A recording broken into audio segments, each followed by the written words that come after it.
The moment I set the casserole dish down on my mother-in-law's kitchen counter, she looked at it the way you'd look at something you found stuck to the bottom of your shoe. I'd spent 2 days making that dish. 2 full days. I'm not exaggerating. I'd driven 40 minutes out to the farm market in Abbotsford on Saturday morning. Because my husband's mother had mentioned, once, 8 months ago, at Christmas, that she missed the kind of butter chicken her own mother used to make back in Punjab. Rich, slow-cooked, with the cream stirred in at the very end so it didn't split. I'd called my own mother 3 times to get the spice ratios right. I'd made a test batch on Friday night, just to be sure. I'd packed it in the good Le Creuset, wrapped it in a dish towel so it wouldn't slosh, and driven it 1 hour and 15 minutes from our place in Burnaby all the way out to her house in Langley on a Sunday afternoon. She looked at it for a long moment. Then she said, "This doesn't look right." I told myself she just meant the color. I kept smiling. "My mother's was darker," she said. "This looks pale. Did you use real tomatoes?" I said yes, I used crushed San Marzanos, the good imported ones, plus fresh off the vine from the market. She made a sound that wasn't quite a word. Then she lifted the lid, took 1 sniff, and set it back down. "It smells different," she said. "I don't think this is how it's supposed to be made." My husband was standing right there. He said nothing. My sister-in-law came in from the living room. She looked at the dish, looked at me and said, "Oh, did you bring food? We already ordered from that new place on 200th. We weren't sure if you were actually going to bring anything." They hadn't told me they were ordering in. I had confirmed 3 days earlier that I was bringing the main dish. My husband had texted his mother to confirm. I had the texts. My mother-in-law shrugged. "You can leave it. We'll have it during the week maybe." Something in me went very quiet. Not the kind of quiet that means you've accepted something. The kind of quiet that means your brain has stopped taking in new information, because it's fully occupied with trying to decide what you're about to do. I picked up the Le Creuset. I wrapped it back in the dish towel. I picked up my purse from the chair by the door.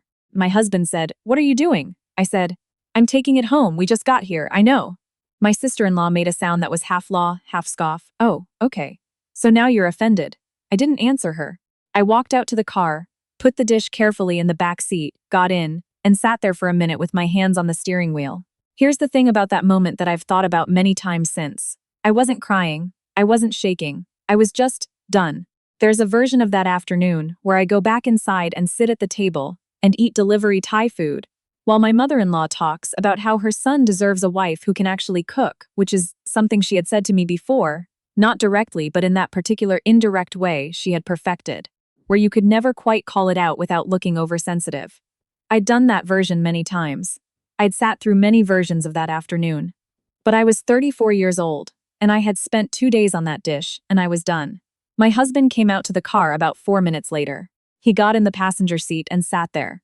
Neither of us said anything for a moment. Then he said, "You didn't have to do that," I said. "Which part?" He said, "Leave like that, it was embarrassing." I remember looking at him. I remember the particular feeling of looking at someone you love and realizing they have just told you something very important about where they stand. I said, "I'm going to my mother's." He said, "I'll come get you later." I said, "You don't need to. I drove myself here. I can drive myself there." I pulled out of the driveway. I didn't look in the rearview mirror.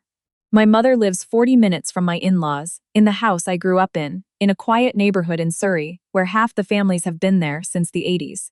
She was in the backyard when I got there, doing something with her tomato plants, and when she saw my face and saw the Le Creuset in my arms, she didn't ask any questions. She just held the back door open and said, come in, I'll put the kettle on." That's my mother. 22 words and she had already solved the immediate problem. I sat down at her kitchen table and told her the whole thing. She listened without interrupting, which is not always something she does. When I finished, she was quiet for a moment.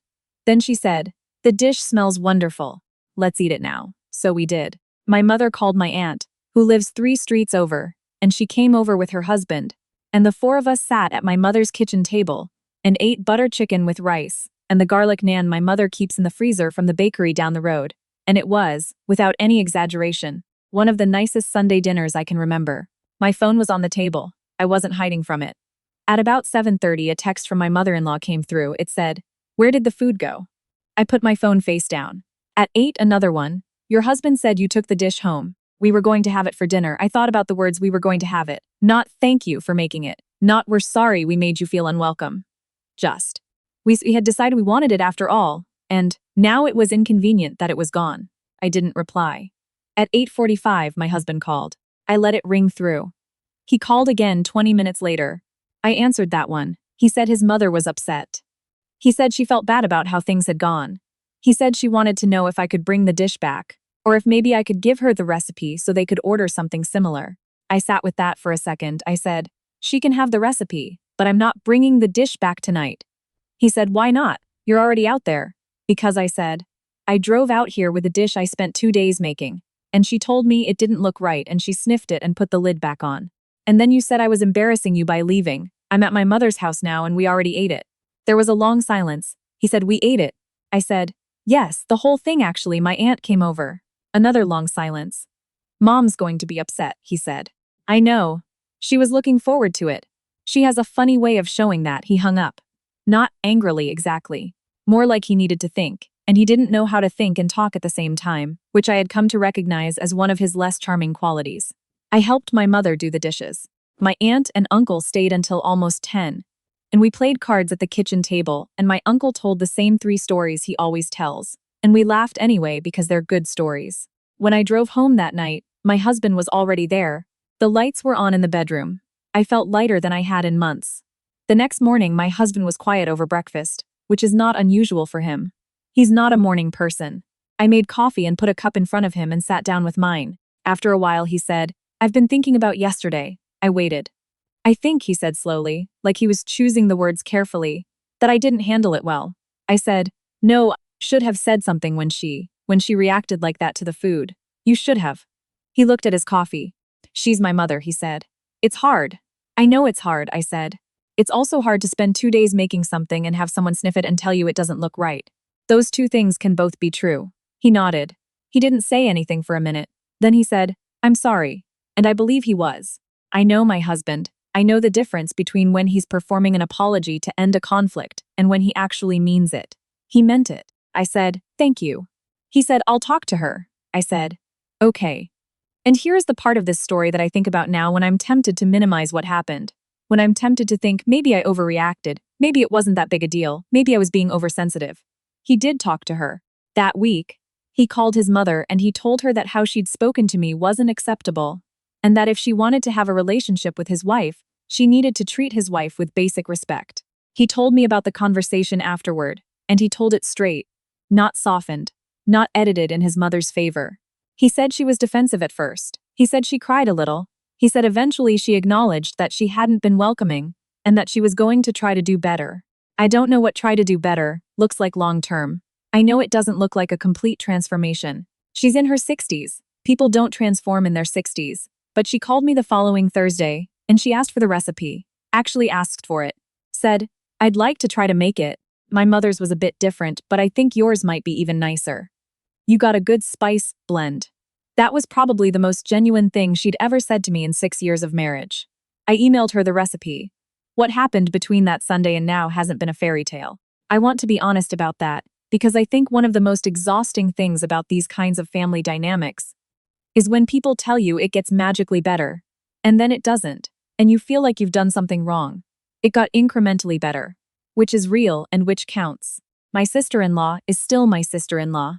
She still has a talent for the pointed comment and the well-timed eye roll. She and I are never going to be close, and I've made a certain peace with that. The way you make peace with the weather in November. You can't change it, you just make sure you have a good coat. But my mother-in-law came to our place for Easter, and she brought daffodils from her garden. And she sat in my kitchen and watched me cook and asked questions about what I was doing instead of delivering verdicts. My husband set the table without being asked. My aunt came by for dessert. It was an ordinary nice afternoon, which is, in my experience, about as good as family life gets, and maybe better than most. There's something I've turned over mindset since that Sunday. I almost didn't leave. I almost put the dish back down on the counter and smiled and sat through another afternoon of being made to feel like a guest in my own marriage.